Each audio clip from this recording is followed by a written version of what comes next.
Kita sering mendengar istilah semua akan indah pada waktunya ketika kita sedang menantikan sesuatu di dalam hidup.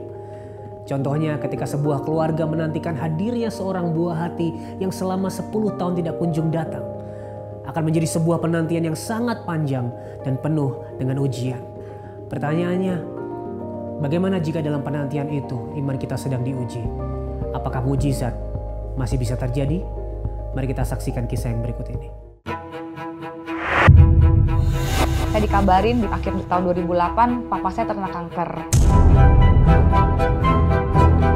Saya ditanyakan satu pertanyaan yang besar sekali, mau nggak saya dan Widi itu pulang untuk meneruskan perusahaannya. Di situ saya shock, belum ready untuk pulang. Tetapi ini orang tua saya, ini saya tahu mereka yang bisa sekolahin saya ke Amerika.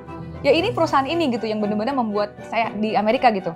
Saya mulai stres karena saya tadinya udah bener punya impian itu, kok akhirnya pulang juga. Nah akhirnya saya sering banget ngerasa asam lambung saya tuh nggak enak ya. Akhirnya pas dicek sama dokter, udah disuspek nih kayaknya ada autoimun. Saya dikasih surat untuk bisa boleh can fly, boleh pulang ke Indonesia. Tapi dengan catatan saya harus kontrol rutin, jangan sampai trombosit itu benar-benar fall below normal. Istri saya malah kena ini autoimun. Jadi darahnya tuh nggak bisa mengental.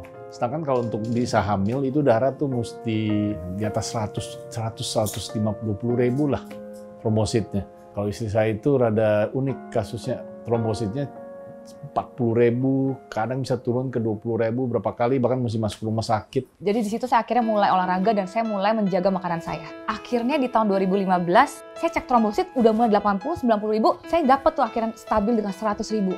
Dokter bilang, oke, kamu boleh bayi tabung. Dokter darah juga bilang, oke, kamu udah 100 ribu stabil selama 6 bulan. Saya di bayi tabung pertama cuma punya 1.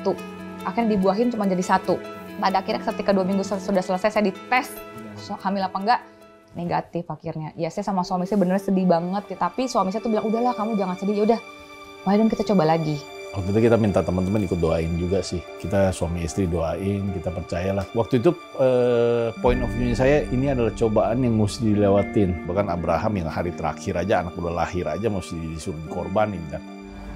Pak, salah mama tuh apa sih sampai sekarang kok mama belum dikasih anak, Pak? Mama nggak boleh ngomong kayak gitu. Mama nggak boleh ngeluh. Semua itu pasti ada maksud Tuhan.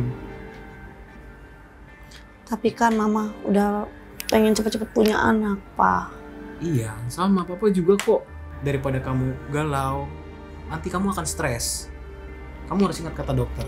Kamu harus jaga kesehatan. Nggak usah terlalu dipermasalahkan. Percaya aja, kita punya Tuhan yang besar. Kita tunggu, lakukan bagian kamu, berobat, berdoa. Tenangin aja. Terus sebelum dia hamil ya saya nggak pernah ada satu kata, orang kok belum hamil apa-apa, nggak pernah. Soalnya saya percaya apa-apa kita kalau Tuhan yang mau kasih ya pasti waktunya sampai pasti bisa ada kan.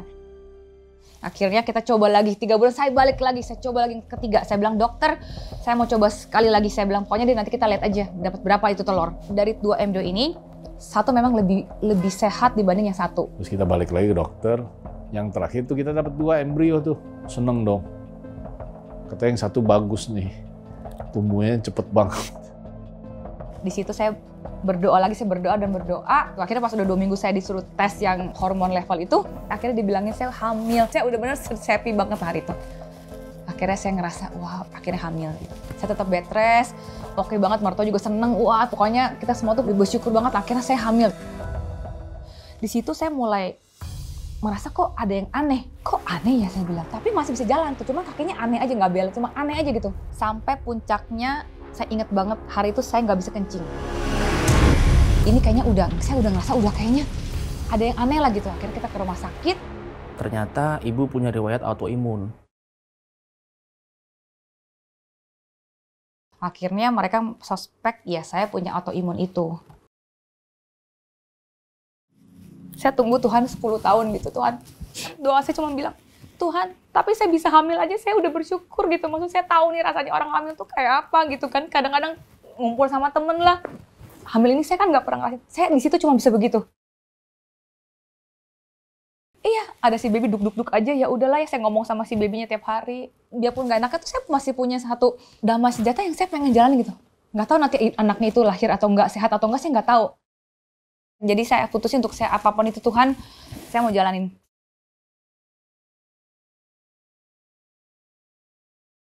Pak, yang mama tahu, kalau orang hamil terkena autoimun, itu nanti akan terkena cacat anaknya, Pak.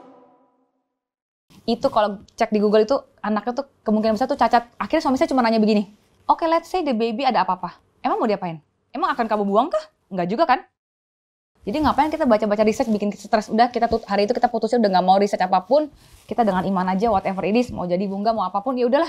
Itu namanya iman. Waktu itu anak saya tuh dibilang akan lahir di bulan 5 sekitar tanggal 20-an. Kan kalau sesar itu kan kita boleh pilih tanggal. Akhirnya di tanggal 24 subuh jam 3 pagi saya perutnya mules lagi. Pas saya mau berdiri itu darah satu geplok. Saya pikir kan ketuban pecah ya. Kok warnanya merah ya? Itu darah benar-benar seguplek gitu. Saya udah nggak tahu Tuhan, ini 1 hari lagi Tuhan, besok dia udah mau lahir. Ini apa artinya gitu kan?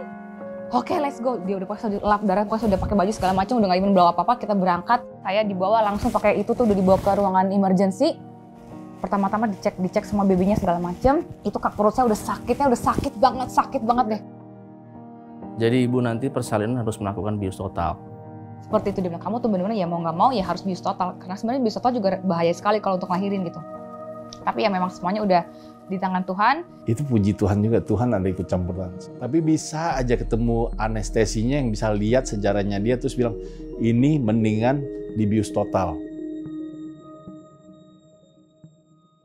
Gimana proses persalinan istri saya? Congratulations ya Pak ya. Anak Bapak sehat.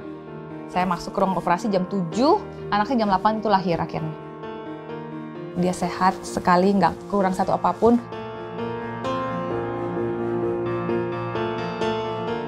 Udah dikasih tahu, oh baby udah dikeluarkan dengan tenang terus sehat, itu anak cantik lagi.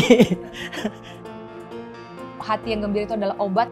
Setelah anak saya itu 3 bulan, 4 bulan sampai hari ini saya belum pernah sekalipun ke rumah sakit atau imun saya belum pernah kambuh dan saya sehat luar biasa belum pernah lah, dan saya kerja itu lebih keras lagi daripada saya waktu sebelumnya.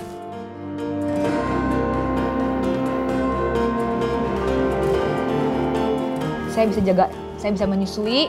Menurut saya autoimun itu bisa punya anak, yang penting kita harus bisa balance. Hidup tuh jangan terlalu happy, juga nggak bisa terlalu happy nih. Nggak boleh terlalu heboh, harus ya kita lempeng-lempeng aja gitu di tengah-tengah. Dan yang paling penting menurut saya itu adalah hati harus bersyukur aja. Karena kalau kita nggak bersyukur, kadang-kadang saya juga pengen gitu punya anak, mau punya anak lagi nggak ya? Anak itu adalah pikiran saya juga dipikir ada gitu, tapi ya udahlah saya bersyukur aja dengan apa yang Tuhan udah kasih, dan dia kasih saya miracle udah sempurna, luar biasa sempurnanya. Sampai hari ini pun dia nggak pernah kekurangan apapun. Tiba-tiba keluar rasa kebapaan saya keluar sih. Waktu lihat anak saya pertama kali, saya rasa kebapaan saya akhirnya keluar juga. Never will I leave you, never will I forsake you. Itu janjinya Tuhan. Di saat kita paling susah, di saat kita bahagia, ya Tuhan beserta kita sih. Mungkin dalam bentuk Roh Kudus itu kan memang selalu beserta dengan kita gitu. Jadi kuasa Tuhan itu memang miracle itu ada gitu ya. Dan kalau kita punya iman, ya hasilnya bisa berbeda gitu. Di Ibrani 11 ayat 1 adalah iman adalah keyakinan dari segala sesuatu yang kita harapkan dan bukti dari segala sesuatu yang tidak kita lihat. Mungkin di sini teman-teman ada yang lagi belum bisa punya anak atau yang lagi sakit atau apapun yang sedang tunggu. Teman-teman jangan give up, karena saya udah ngalamin 10 tahun lamanya. Lewat semua perjalanan saya, akhirnya Tuhan buktiin bahwa dengan iman itu kita bisa mendapatkan apa yang kita harapkan. Teman-teman harus tetap berdoa. Saya melewati ini juga gak gampang karena mungkin saya sudah mendapatkan breakthrough dan miracle. Tapi di masa 10 tahun itu saya benar-benar juga banyak sekali cobaan-cobaan yang membuat saya mau menyerah. Tapi iman inilah yang benar-benar membuat saya mendorong saya terus.